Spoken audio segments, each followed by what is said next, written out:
Hi guys and welcome to the ACE Academy Grade 10 Wave, Sound and Light video series. In this series of short videos, I will be going into detail with regards to subtopics within the section of Wave, Sound and Light for Grade 10. Now, in order to understand and grasp the basics of wave, sound and light, there are a few prerequisite bits that you need to understand before delving into the section.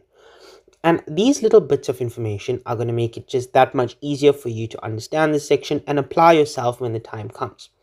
Now, for this section of wave, sound, and light, the first thing that I want you guys to take note of is a fundamental concept that is going to be prevalent within this section.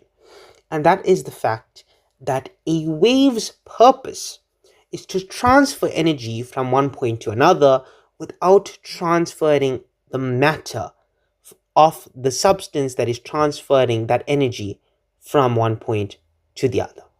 Now, that sounds like a mouthful, and that sounds like it's not going to make sense in your head, right? But in fact, this makes a lot of sense when we look at it in detail.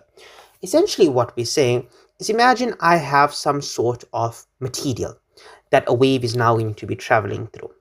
I want to transfer energy from the front of that material to the back of the material. It would not make sense if by me transferring that energy, I ended up transferring the material itself. I would want to transfer that energy without transferring the bits of matter that make up the material. So that's where waves come in. Now, it's a bit of a tricky subject when you think about it, because this is going to be your first section in grade 10 physics. But I promise you, as we go along through the individual videos, it will make much more sense. Now, just like what I just said, we covered a fundamental concept.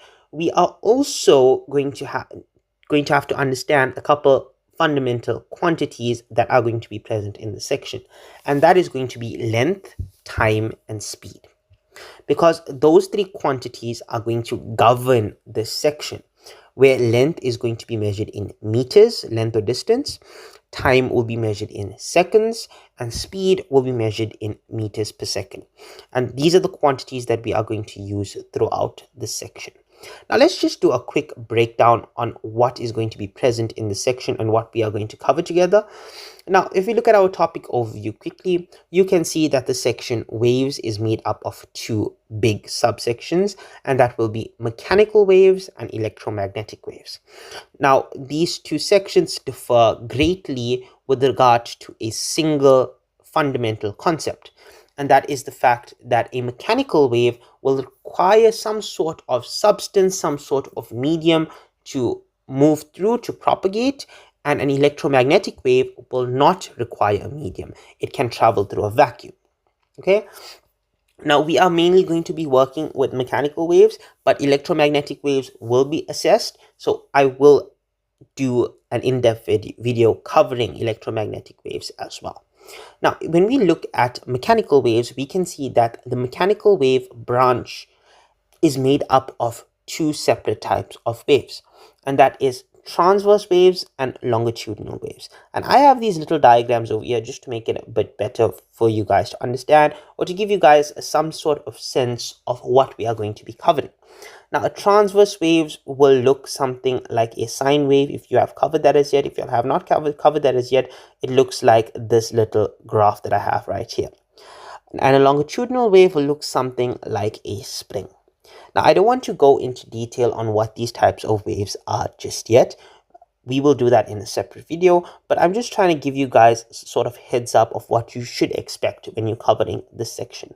Now, a study plan and a great way to go ahead when learning this section would be to first cover transverse pulses, then do transverse waves, then do longitudinal pulses, then do longitudinal waves. Then we're going to cover sound waves, and after we cover sound waves, we are of course going to go ahead and cover that second branch in the section, which would be electromagnetic waves.